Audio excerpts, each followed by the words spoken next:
Saber Direito desta semana, a evolução no direito digital. Você vai conhecer os conceitos, princípios e a aplicação da Lei Geral de Proteção de Dados. As aulas são com o professor Frank Ned.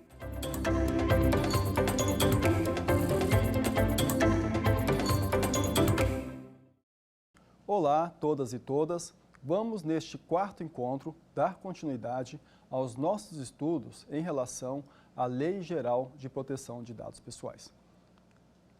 Faremos uma breve revisão dos tópicos tratados na aula anterior. Nós falamos das 10 bases legais que autorizam o tratamento de dados pessoais. Por exemplo, o consentimento, legítimo interesse do controlador, proteção ao crédito, execução do contrato, exercício regular do direito e outras bases. Falamos também sobre o dado pessoal sensível, que é um dado que requer maior nível de proteção em função do risco de expor a pessoa, o titular de dados, a questões de preconceito, discriminação, perseguição, ou seja, violação de direitos fundamentais também. Falamos dos dados pessoais da criança e adolescente.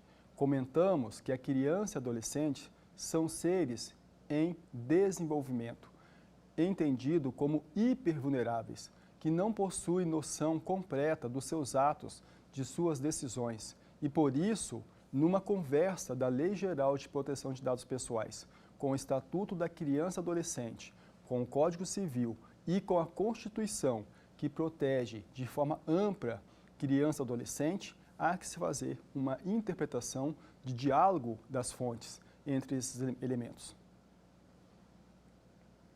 E, por fim, tratamos das hipóteses do término de tratamento. Entre elas, podemos citar solicitação do titular de dados, determinação da autoridade nacional, alcance da finalidade e vencimento do prazo para tratamento. Então, esses foram os principais aspectos que nós analisamos no nosso último encontro. Neste encontro, nós iremos analisar outros aspectos da Lei Geral de Proteção de Dados Pessoais. Iremos falar dos direitos dos titulares de dados, direitos esses que já existiam, alguns deles no Código de Defesa do Consumidor, já existiam no Marco Civil da Internet, também já existiam no Código Civil, mas agora são harmonizados na Lei Geral de Proteção de Dados Pessoais. Também iremos falar sobre o tratamento de dados pessoais pelo poder público.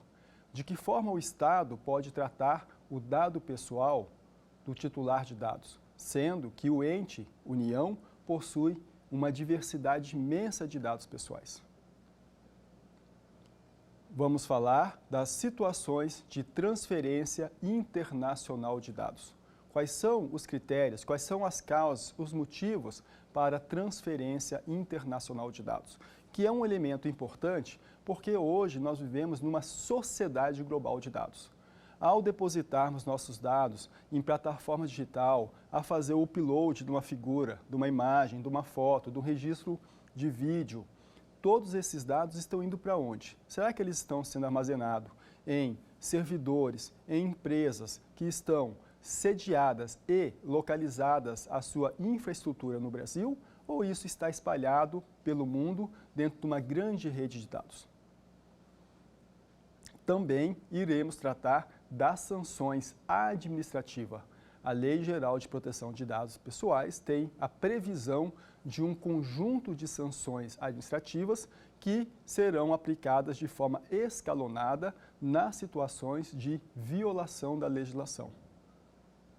Entretanto, as sanções administrativas não afetam a possibilidade de ação na esfera civil, na esfera criminal, nem mesmo afasta o direito do consumidor. Então vejam que essas questões não se anulam. E por fim, nós iremos falar de algumas das atribuições da Autoridade Nacional de Proteção de Dados Pessoais. Em relação aos direitos do titular de dados pessoais, a LGPD, ela fortalece, ela coloca luz sobre os direitos do titular de dados pessoais. Direitos esses que já existiam no Código de Defesa do Consumidor. Não todos eles, mas alguns deles lá já estavam presentes. Também estavam presentes esses direitos no Código Civil e na própria Constituição. A Lei Geral de Proteção de Dados Pessoais reforça e coloca luz sobre esses direitos. Vamos comentar quais são. Podemos começar com a confirmação da existência de tratamento. Este é um direito do titular de dados. Ao questionar uma instituição se ela trata dados pessoais dele, a instituição deve responder em tempo hábil, de forma afirmativa ou negativa, se há o tratamento de dados pessoais. E mais do que isso, nesse questionamento também informar quais são os dados pessoais que estão tratados. Ou seja, é um direito do titular de dados perguntar a qualquer instituição se ela faz o tratamento de dados pessoais e é uma obrigação da instituição responder a esse questionamento. E o canal para a solicitação dessa informação tem que ser um canal gratuito e de livre acesso. Não pode a instituição criar obstáculos para responder a esse questionamento. Um outro direito do titular de dados é o acesso. Ele tem o direito de acesso aos dados pessoais deles que são tratados. Veja que esse direito do titular de dados, ele está em conformidade com o princípio do livre acesso. Veja que isso é um direito do titular de dados, mas também é um princípio. Então, o titular de dados tem o direito de ter acesso aos seus dados pessoais. Vejam, os senhores e as senhoras, que o dado pessoal não pertence à instituição. O dado pessoal pertence ao titular. A instituição faz o tratamento desse dado pessoal mediante uma autorização baseado em uma das 10 bases legais. O banco de dados, enquanto recurso tecnológico, pertence à instituição, mas os dados pessoais ali armazenados pertencem ao titular de dados. Então, uma instituição, quando fala o meu banco de dados, ela está referindo a esse recurso tecnológico. De forma alguma, ela está referindo aos dados, porque aqueles dados pessoais a ela não pertencem. Como exemplo de direito de acesso, nós podemos exemplificar um certo aplicativo de mensageria que na opção configurações, você tem o recurso de clicar no botãozinho informações de dados. E ao clicar nessa opção, você recebe um relatório de todos os dados pessoais que ela tem a seu respeito. Mas não só esse aplicativo de mensageria, mas as mais diversas plataformas de redes sociais também já possuem recurso semelhante.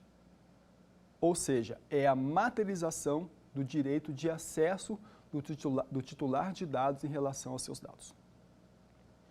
Um outro direito é o direito da retificação. O titular de dados tem o direito de solicitar que dados incorretos que estão armazenados em base de dados sejam corrigidos, retificados, estejam de forma correta, registrada de forma correta.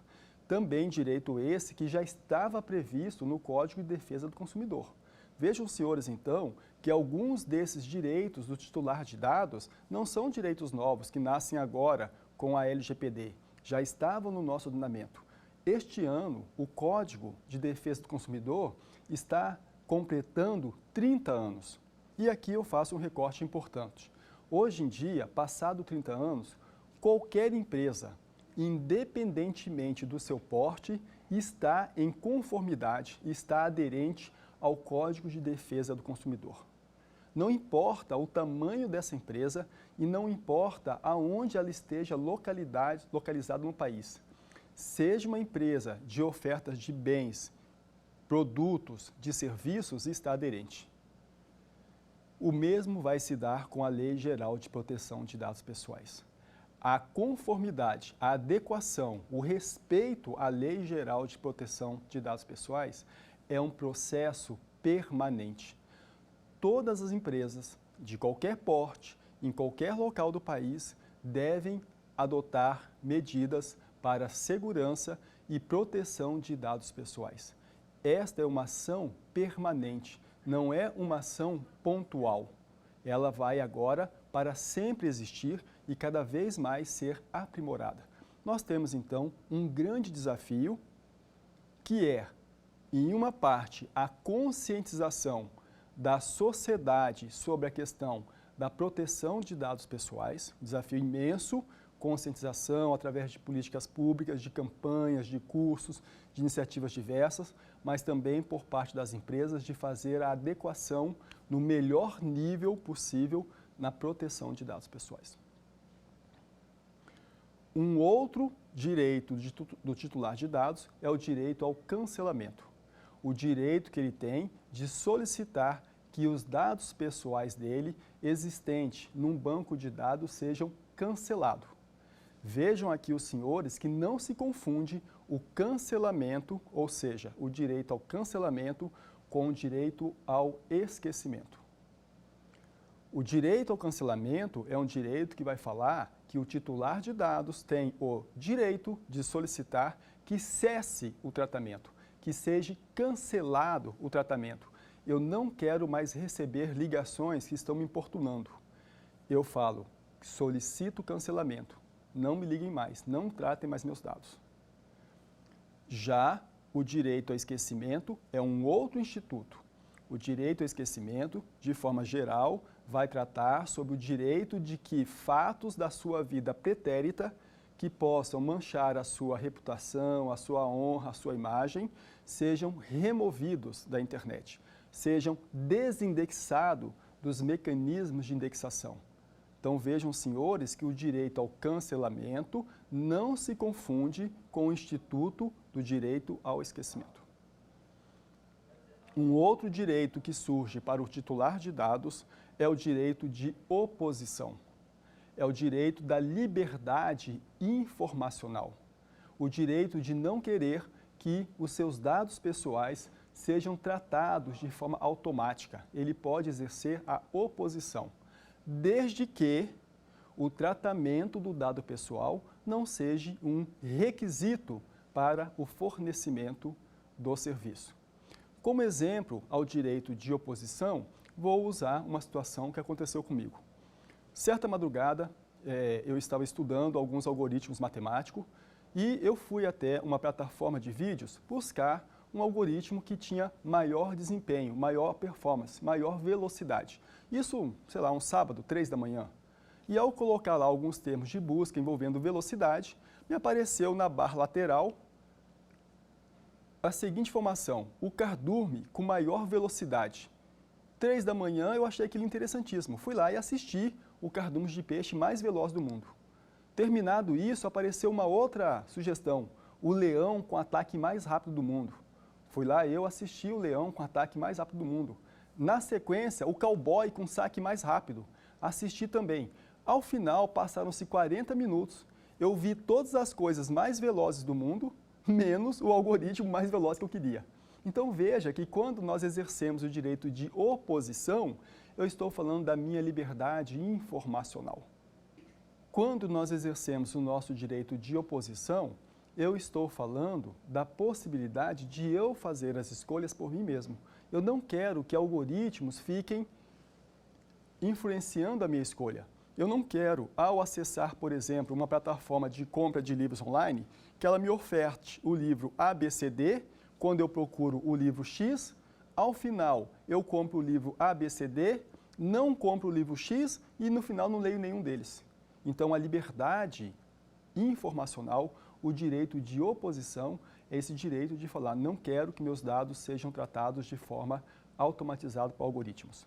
Ele só não vai ser efetivo quando o tratamento for necessário para a oferta do serviço. Também surge o direito da portabilidade. É o direito que o titular de dados tem de levar consigo os seus dados pessoais. Exemplo, eu faço meus exames de saúde na empresa A. E quando eu entro no portal dessa empresa A, lá existe todo um histórico que em 2012 meu colesterol estava de tal forma, em 2013 meu colesterol mudou, 2014, ou seja, tem todo um histórico de saúde que essa empresa tem a meu respeito. Em determinado dia, eu, insatisfeito com essa empresa, resolvo passar a fazer meus exames com a empresa B. Surge aí para mim o direito à portabilidade. A empresa B nada sabe desse meu histórico, porque nunca fiz exame nela. Então, eu peço à empresa A, me forneça os meus dados, porque eu quero portá-los para uma outra clínica. Essa entrega tem que ser num formato chamado CSV, Common Separate Value. É um modelo de migração de dados, de entrega de dados, que permite uma fácil importação no novo sistema. Um outro direito, além da portabilidade, é o direito de explicação, que também é um princípio. Então, o direito que o titular de dados tem de ter explicações sobre o que é feito com seus dados. Por fim, nós temos o direito da revisão de decisões automatizadas. Uma vez que certas decisões são tomadas por algoritmos, por exemplo, eu solicito a concessão de crédito. E daí, se eu terei ou não crédito, isso é feito por uma análise algorítmica a partir de dados. E ao final, eu não tenho o crédito concedido.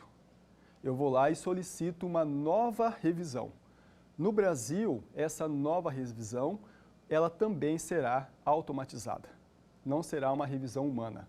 Essa nova revisão que o titular de dados tem direito, assim como a primeira análise foi automatizada, a revisão também será automatizada.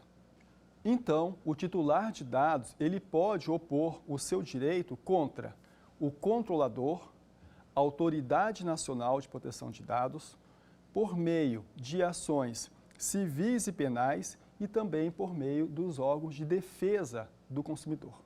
São essas instituições a quem ele pode opor e invocar o seu direito. Ele pode invocar de forma individual ou de forma coletiva. Também pode ele tem o direito de ter uma resposta imediata para algumas situações. Em outras situações, aonde ele pede maiores detalhes sobre os dados, ele tem o tempo de até 15 dias para ter essa resposta a partir do momento do pedido. Entretanto, aqui há algumas questões a serem interpretadas. A partir do momento do pedido. Entretanto, o controlador de dados também tem o direito de ter garantias de que quem pede o dado é realmente o titular. Então, exemplo, o titular pede informações sobre os seus dados pessoais. O controlador retorna: titular, eu preciso que você me informe certos documentos, certos dados, para eu confirmar que é você mesmo essa pessoa. Se este titular for lento, demorar a informar para que o controlador tenha confirmação, no meu entendimento, os efeitos desse tempo vai começar a produzir ou a correr somente a partir do momento que o controlador tenha confirmação de que está entregando os dados para a pessoa certa. E em situações de vazamento de dados, a lei fala que o controlador vai ter como prazo o tempo razoável. Ele não fala qual tempo é esse. Então, é um tempo para que ela possa levantar o que aconteceu, tomar as primeiras ações para poder informar o titular de dados. Já na questão do tratamento dos dados pelo poder público, é importante nós observarmos o que diz o capítulo 4 da Lei Geral de Proteção de Dados Pessoais. Veja na tela. Artigo 23. O tratamento de dados pessoais pela pessoa jurídica de direito público deverá ser realizado para o atendimento de sua finalidade pública, na persecução do interesse público, com o objetivo de executar a competência legal ou cumprir a atribuição legal do serviço público. Sobre esse artigo, o artigo 23, podemos aqui fazer duas reflexões.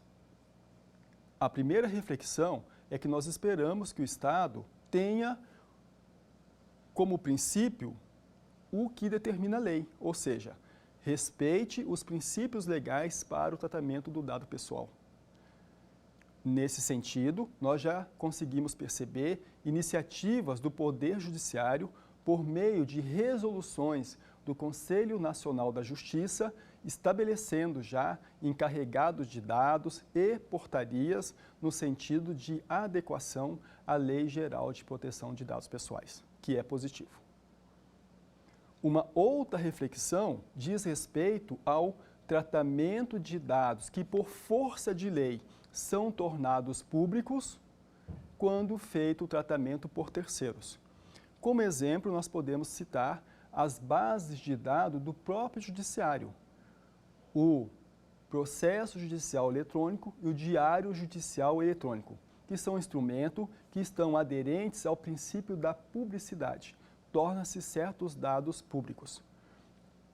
Pergunta-se, poderia empresas terceiras, através de algoritmos, coletar esses dados a partir do princípio da livre iniciativa e liberdade econômica e também pautado na bandeira do interesse público, falando que essa mineração de dados, esse tratamento de dados públicos, eles vão ajudar a melhorar o serviço? É uma situação extremamente controversa que há necessidade ainda de maior reflexão para a construção desse entendimento.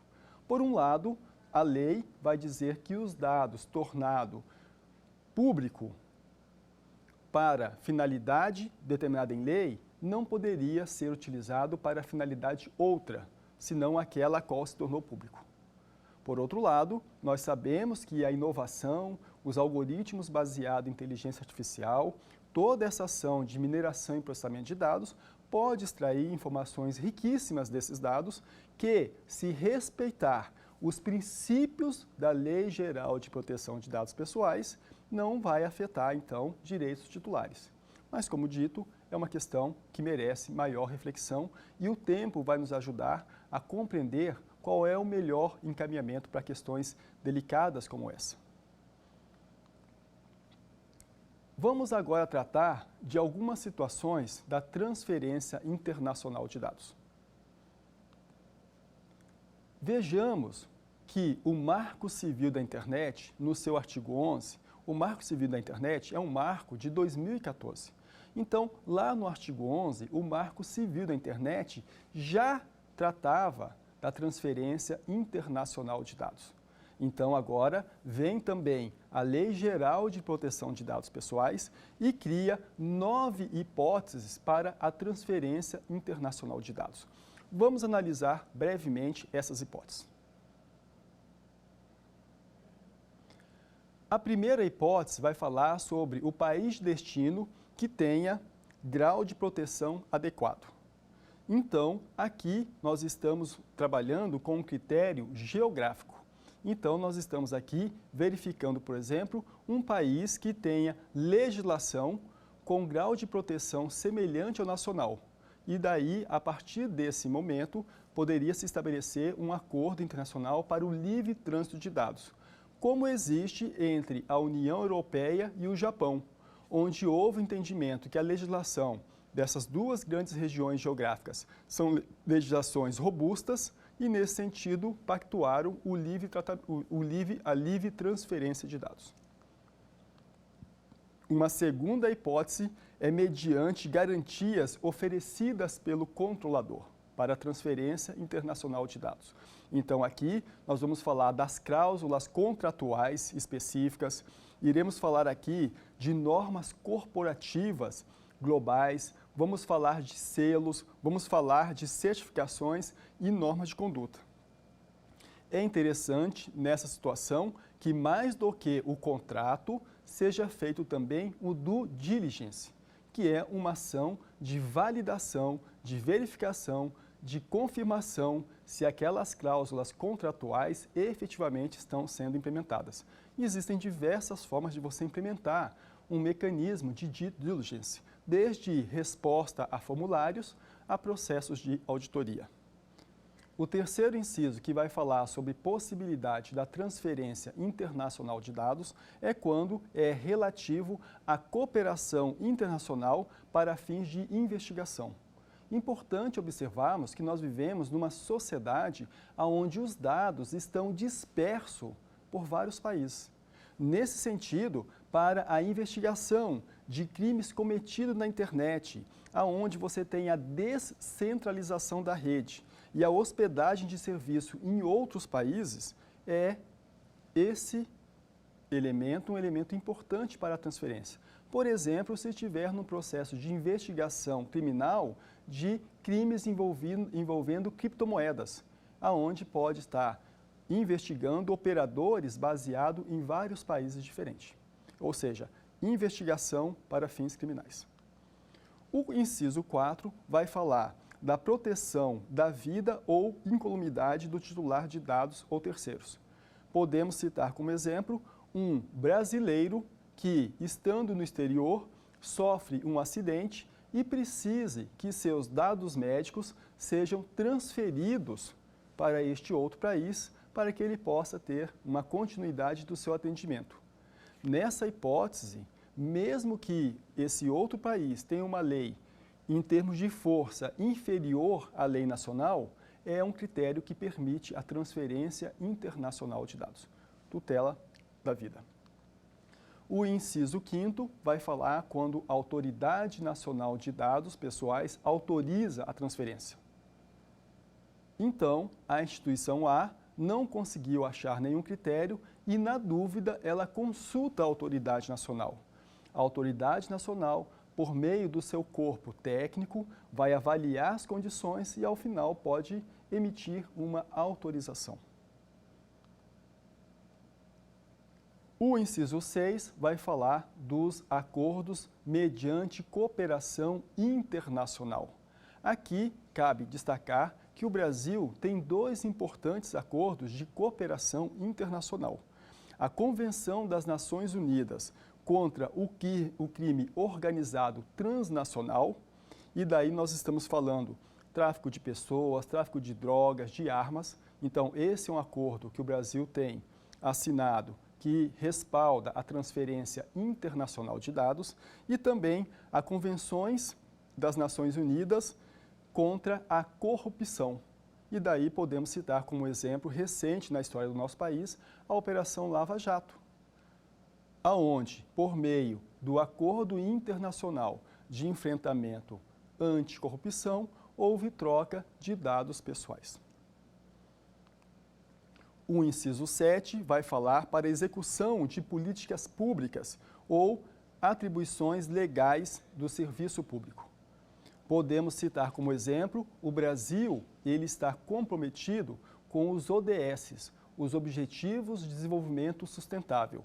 Então, para alcançar certas metas de política pública vinculada a metas, ações das ODS, o Brasil entende a necessidade de transferência de certos dados pessoais para o alcance das metas de ODS que fazem parte de políticas públicas. Seria um exemplo de transferência autorizada para transferência internacional de dados. Já o inciso 8 vai falar mediante consentimento específico e em destaque do titular.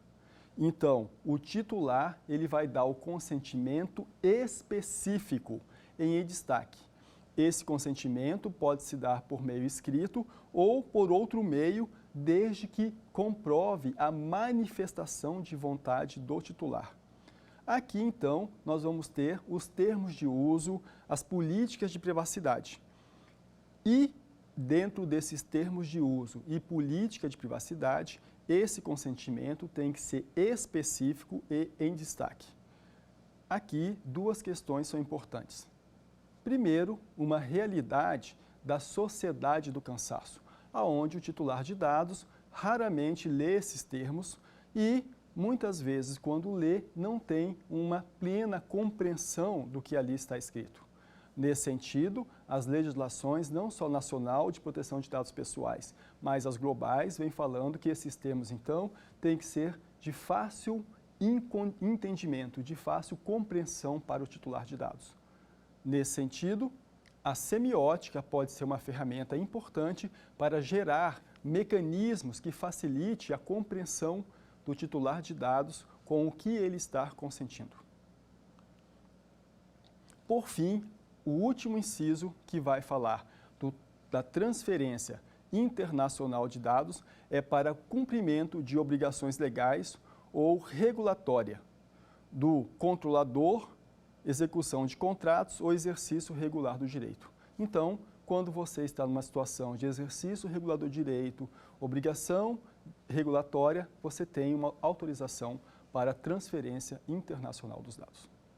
Vamos agora falar de um elemento muito importante, que são as sanções administrativas.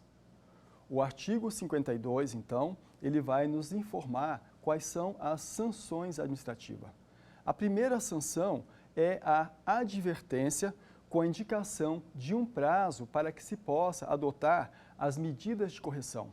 É a sanção menor, advertência. A segunda sanção envolve multa simples, equivalente a 2% do faturamento líquido da empresa, no limite de 50 milhões de reais por infração. Veja que esse é um valor elevadíssimo e é por infração. Vamos entender esse conceito por infração. Vamos supor que uma determinada base de dados, por exemplo, base de dados hospitalar, vaze.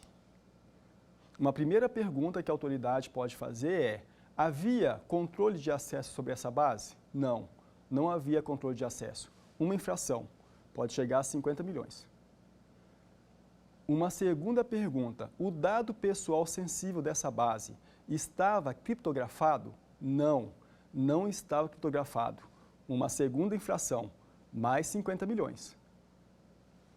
Percebam, senhores, que um incidente de vazamento de dados pode estar associado a um incidente, várias infrações.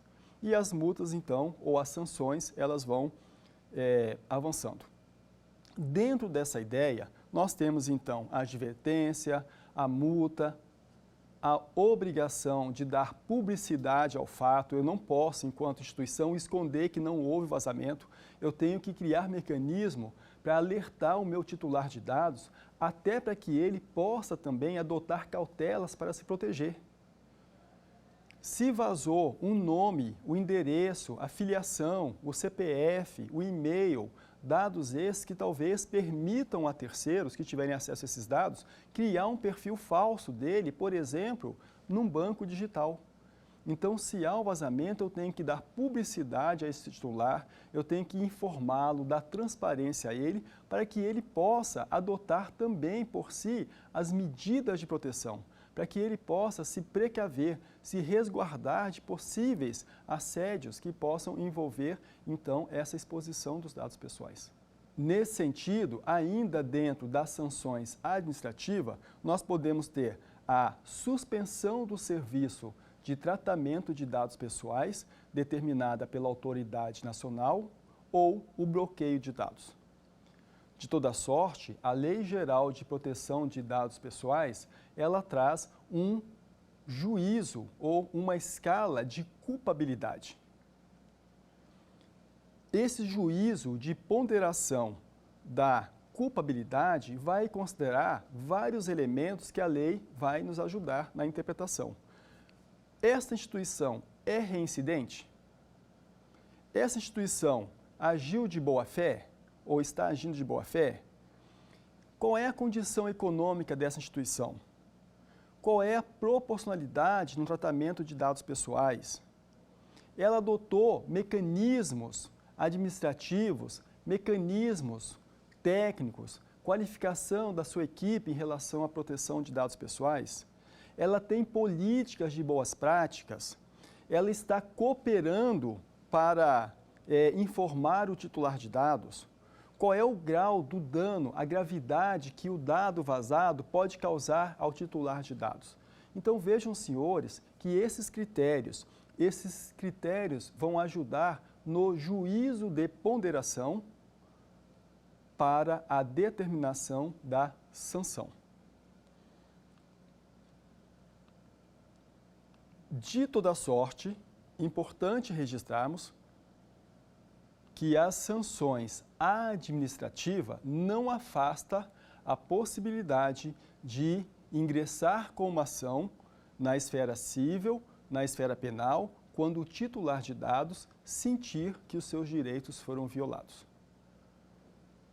Então, a existência das sanções administrativas não irá afastar a responsabilidade civil e penal das empresas, não afasta a relação do direito consumirista, não afasta a possibilidade de ingresso de ação individual ou coletiva.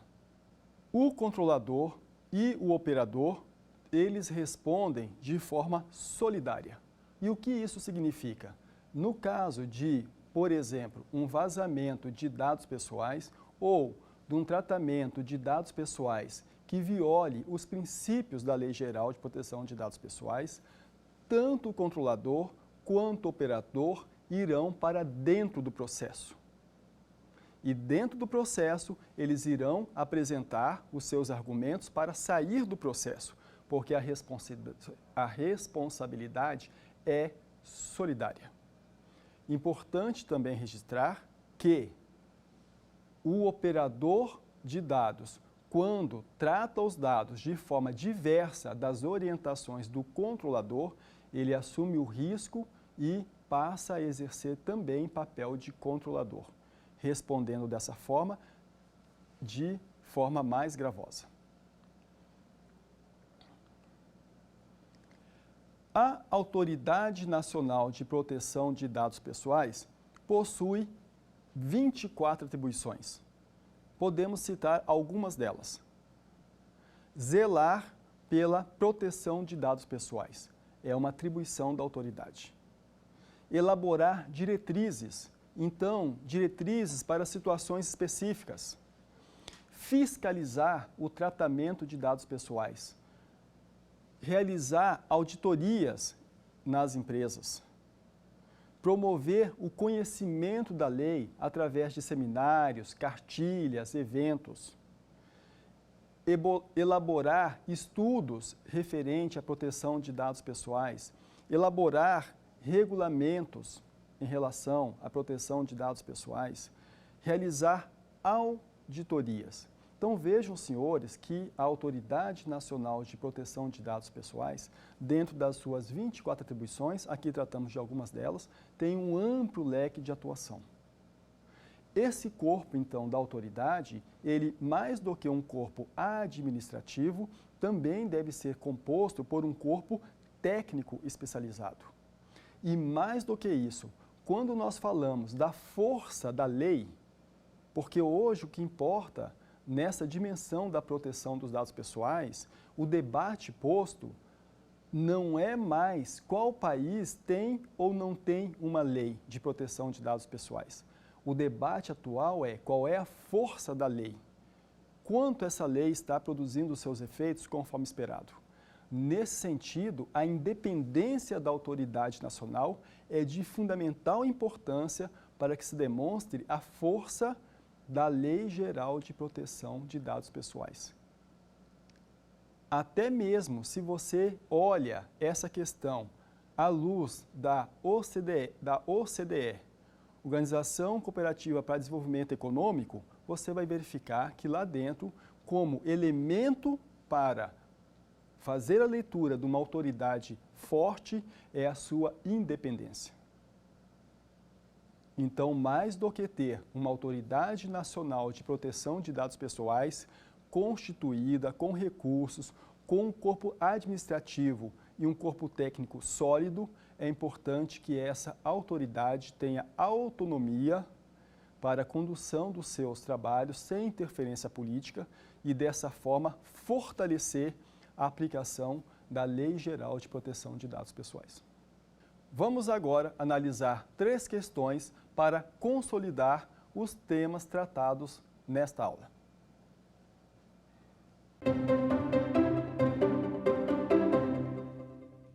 Questão 1. Não é direito do titular de dados oposição, retificação, esquecimento, portabilidade. Já conseguiu identificar qual a questão correta? Vamos analisar por exclusão.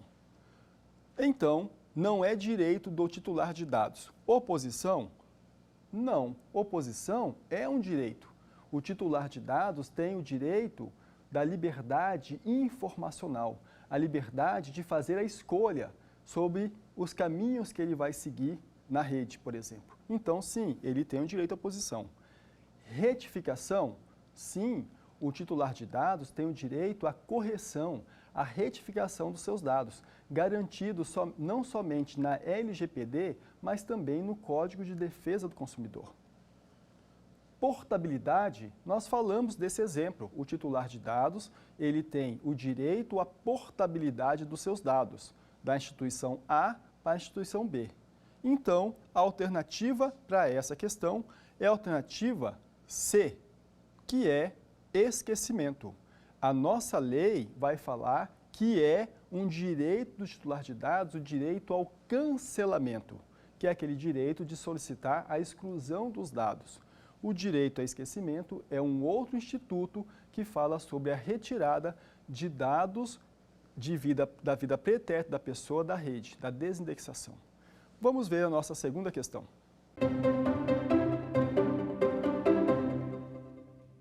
A Lei 13.709 de 2018, em relação ao poder público. Opção A, não se aplica. Aplica-se parcialmente. Não precisa indicar encarregado de dados. É vedada a transferência de dados para entidade privada? Vamos por exclusão. Em relação ao poder público, a Lei Geral de Proteção de Dados Pessoais aplica-se. Então, não é a questão A. Aplica-se parcialmente? Não. A lei aplica-se de forma plena, tanto ao setor público como ao setor privado e para as empresas de todo e qualquer porte. Não é a opção B. Não precisa indicar o encarregado de dados? Não. O poder público, sim, assim como todas as demais empresas, precisa indicar um encarregado de dados. Então, nos resta a opção D. É vedada a transferência de dados para entidades privadas. A Lei Geral de Proteção de Dados veda ao poder público a transferência de dados pessoais para entidades privadas. Entretanto, existe uma exceção. A partir do momento que há um convênio do governo, do setor público, com uma entidade privada para alcançar algumas finalidades, seria uma cláusula de exceção. Vamos ver a terceira questão. Não é uma hipótese de sanção administrativa. Multa simples limitada a 50 milhões por infração. Publicização da infração. Bloqueio dos dados pessoais. Intervenção na instituição que viola a lei. Você já sabe qual é a resposta certa? Vamos analisar por exclusão. A opção A, eu acho que é a opção que ninguém esquece, né? Multa simples no valor de 50 milhões por infração. Esta é uma das hipóteses de sanção administrativa. Também é hipótese a obrigação de publicização da infração. Lembra que nós falamos? Se há um vazamento de dados, a instituição tem que dar publicidade a isso, até para que o titular de dados possa adotar as medidas de cautela para se resguardar. Então, essa aqui é uma sanção. Opção C, bloqueio dos dados pessoais. Sim, é uma sanção. A Autoridade Nacional de Proteção de Dados Pessoais pode determinar o bloqueio do tratamento de dados. Então, nos resta a opção D, intervenção na instituição que violar a lei. Aqui nós estamos dentro das esferas do direito privado. Não pode a autoridade promover uma intervenção na instituição. Ela pode promover uma auditoria, uma fiscalização, mas não uma intervenção. Neste encontro, nós analisamos os seguintes aspectos da Lei Geral de Proteção de Dados Pessoais. Falamos sobre os direitos do titular de dados pessoais. Vimos que vários dos direitos já estavam previstos no nosso ordenamento jurídico, lá no Código de Defesa do Consumidor, como direito à retificação, como direito ao cancelamento, também direitos previstos no Código Civil, no Marco Civil da Internet. Falamos também do direito à oposição, que é o direito que o titular de dados tem de exercer a sua liberdade informacional. Falamos do direito do acesso, que mais do que o direito, também é um princípio da lei, princípio do livre acesso. Tratamos também nesse encontro do tratamento de dados pessoais pelo poder público. O poder público, para alcançar os seus objetivos de políticas públicas, ele pode tratar dados pessoais. Mas nessa dimensão, também levantamos aqui duas reflexões. Primeiro, quanto à iniciativa do Estado para a proteção dos dados pessoais. Nesse sentido, comentamos iniciativas do Conselho Nacional de Justiça, que já emitiu portarias para os tribunais no tocante à proteção dos dados pessoais e já elencou alguns tribunais os seus encarregados de dados. Por outro lado, fizemos a reflexão em relação aos dados pessoais no judiciário que são expostos em função do princípio da publicidade. Questionamos, podem esses dados serem utilizados por empresas especializadas em mineração de dados, por algoritmos de inteligência artificial, dentro do princípio da liberdade econômica, dentro do princípio da adequação a serviços públicos? Nessa reflexão, comentamos então que é um tema polêmico, delicado, que precisamos fazer uma maior reflexão, um maior estudo sobre esse tema. Recentemente, a França proibiu o tratamento de dados pessoais do Poder Judiciário, criminalizando a prática. No meu modesto entendimento, não é este o caminho. Nós vivemos numa sociedade de dados, nós vivemos numa sociedade de informação. Penso que é necessário o estabelecimento de critérios. Mais do que estabelecer critérios, é importante que as empresas, ao tratar dados pessoais que são disponibilizados por força de lei, aderentes ao princípio da publicidade, que essas empresas estejam absolutamente aderentes aos princípios da lei e busquem também bases legais para o tratamento. Importante aqui, quando se fala da publicidade, que não há também um confronto da Lei Geral de Proteção de Dados Pessoal com a Lei de Acesso à Informação, a LAI. A Lei de Acesso à Informação, ela é pautada por um princípio de dar publicidade às informações que são de interesse público. O ente público tem o dever de dar publicidade sobre as suas ações, sobre as ações dos seus servidores. Quando um servidor público fez a opção de trabalhar para o Estado, ele caminhou em direção às luzes da publicidade por vontade própria. Como isso gera, então, para ele algum grau de aceitação quanto à exposição de algumas informações, quanto ao rendimento, por exemplo. Então, a LAI, a Lei Geral de Proteção de Dados Pessoais, não anula a LAI. Tratamos também aqui das 9 possibilidades da transferência internacional de dados. Então, falamos da execução de contrato, falamos aqui de suporte à vida, falamos das cooperações internacionais, falamos das sanções administrativas, que pode começar com advertência, multa simples de 2% do faturamento líquido ao teto de 50 milhões. E falamos também que um incidente de segurança pode estar associado a várias infrações. O exemplo que nós citamos foi o vazamento do banco de dados. Tinha controle de acesso? Não tinha. Uma infração, pode chegar a 50 milhões. Era criptografado os dados sensíveis? Não era. 2 infrações, mais 50 milhões. A multa é 50 milhões por infração, não por incidente. Comentamos também que a sanção administrativa não afasta as responsabilidades na esfera civil e criminal, muito menos afasta a legislação consumerista.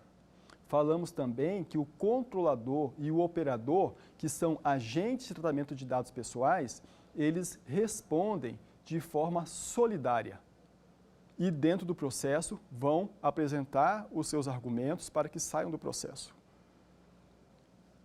Falamos também das atribuições da Autoridade Nacional de Proteção de Dados Pessoais e da importância que essa autoridade seja independente como um sinal, um compromisso do Brasil perante o mundo, do seu compromisso do tratamento de dados pessoais de forma responsável, comprometido, não só com o dado pessoal do cidadão brasileiro, mas dentro das relações de uma sociedade global. Quer dar alguma sugestão de tema para os cursos do Saber Direito? Então mande um e-mail para a gente, saberdireito@stf.jus.br, ou entre em contato pelo WhatsApp, o número é esse que aparece na sua tela. Você também pode estudar pela internet. Acesse nosso site tvjustiça.jus.br ou pode rever as aulas no canal do YouTube TV Justiça Oficial.